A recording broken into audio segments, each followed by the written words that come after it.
programa Outras Palavras, um oferecimento Sindiúte MG, Sindicato Único dos Trabalhadores em Educação de Minas Gerais. Educação em Debate. Continuamos a conversa com a professora Analise. Ela é coordenadora do Fórum Mineiro de Educação de Jovens e Adultos e do Núcleo de Educação de Jovens e Adultos da UFMG. Analise, nos fale sobre a carta do Fórum e qual que é a sua importância. Sim. Beatriz, eu queria inclusive te entregar aqui um marca-livro que foi do Fórum Mineiro de Educação de Jovens e Adultos. O Fórum existe desde 1998.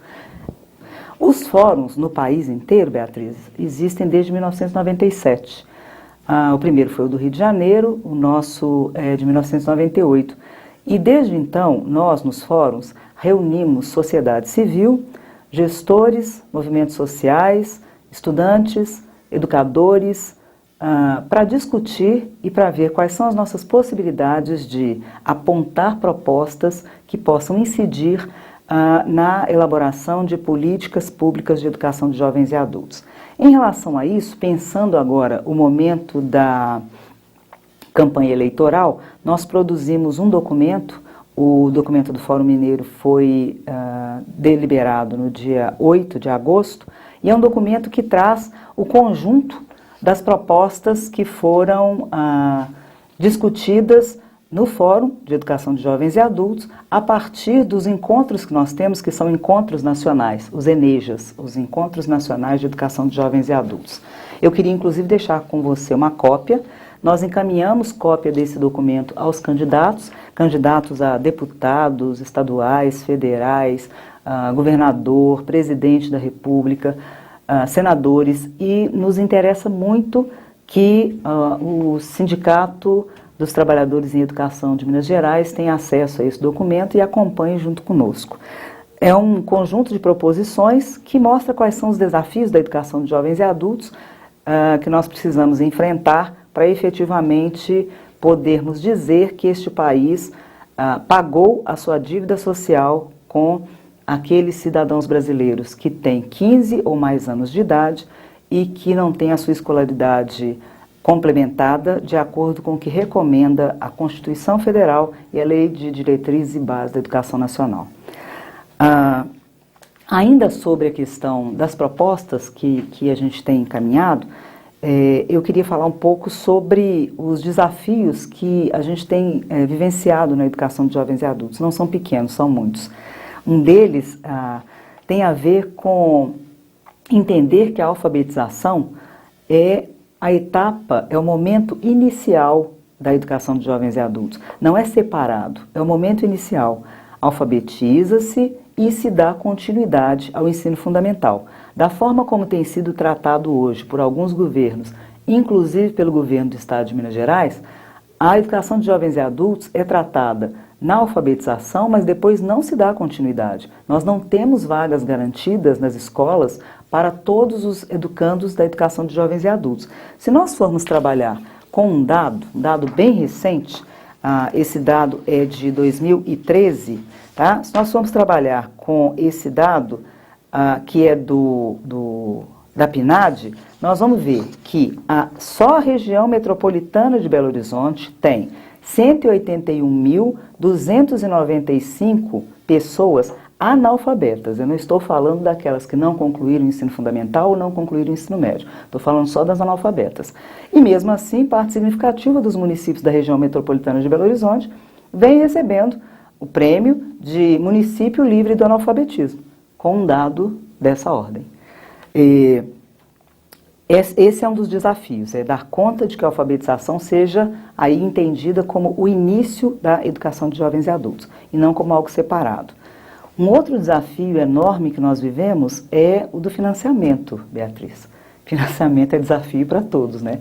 Mas para a educação de jovens e adultos, o financiamento é um desafio maior, porque em relação ao Fundeb, que é o Fundo Nacional de Desenvolvimento e Valorização dos Trabalhadores em Educação, os educandos, os estudantes da educação de jovens e adultos, eles não têm isonomia, ou seja, eles não recebem no custo aluno, eles não recebem uma bolsa, tá, gente? Não é disso que eu estou falando, não, tá? eles, no custo aluno, eles não valem o mesmo tanto que vale um estudante de outra modalidade. Então, se nós falarmos, por exemplo, do jovem, do adolescente de 12 anos de idade, que está na 7ª série, e se ele vale R$1, no caso do jovem adulto ou idoso da 7ª série, lá da educação de jovens e adultos, seja 7º ano, seja módulo, seja o que for, tá? Qual que é o valor que ele recebe pelo Fundeb? É 0,08. Ele não vale R$1, ele vale 80 centavos. Então, é algo que a gente precisa rediscutir. Se nós temos mesmo a intenção de corrigir essa perversidade histórica, nós precisamos começar a investir na educação de jovens e adultos. E como é que a gente faz para 121 mil pessoas irem para a escola? Você pode estar aí pensando, né? Você não está, você sabe. Mas os governantes podem estar pensando. Como é que a gente faz para 121 mil pessoas irem para a escola só na região metropolitana de Belo Horizonte? Chamamento público. Se nós trabalharmos com chamamento público, nós com certeza teremos todos esses sujeitos e mais alguns que esses dados aqui não contemplaram, presentes na escola. Como é que se faz um chamamento público? Se eu não falo inglês, não adianta você me entregar um panfleto escrito em inglês, me dizendo, me chamando, me convidando para participar de um curso de inglês.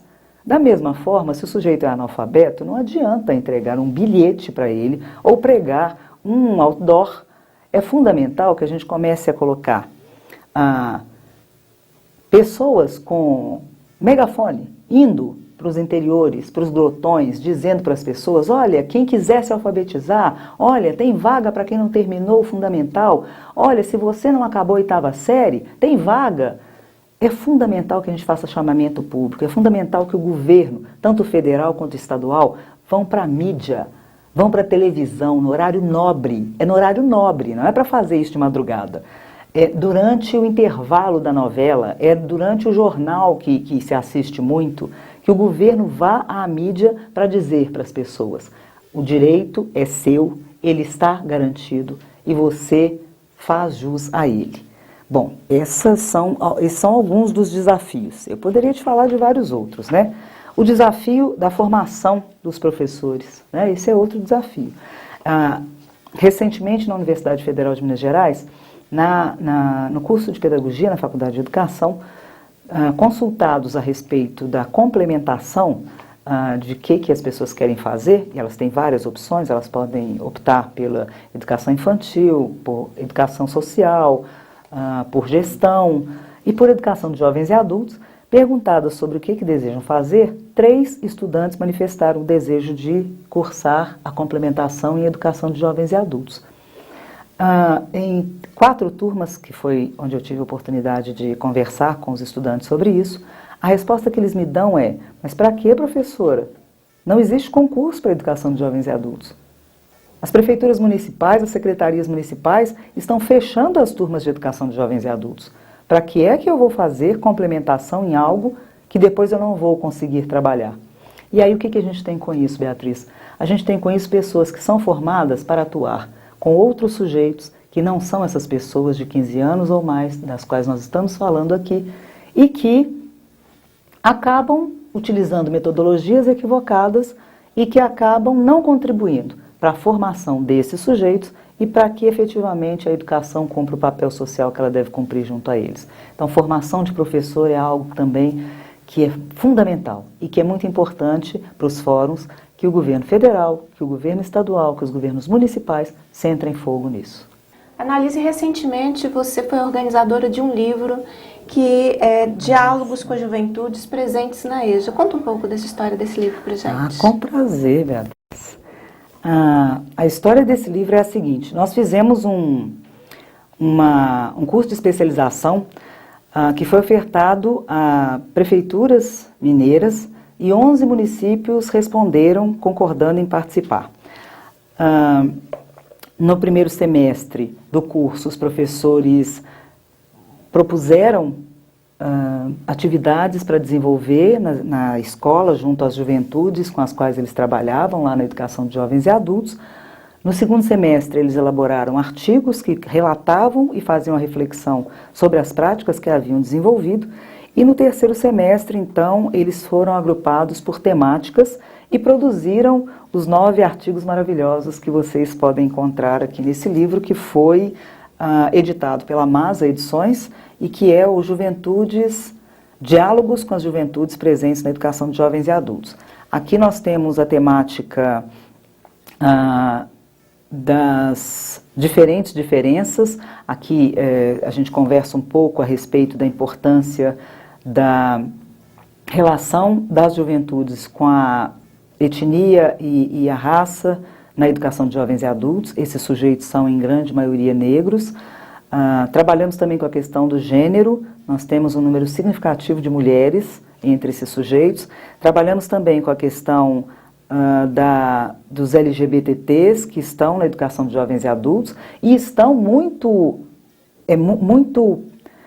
recorrente, é muito significativo o número de vezes em que esses sujeitos vêm parar na educação de jovens e adultos, porque na escola convencional, na escola que é recomendada, né, da idade recomendada pela legislação, eles não tiveram acolhida, né?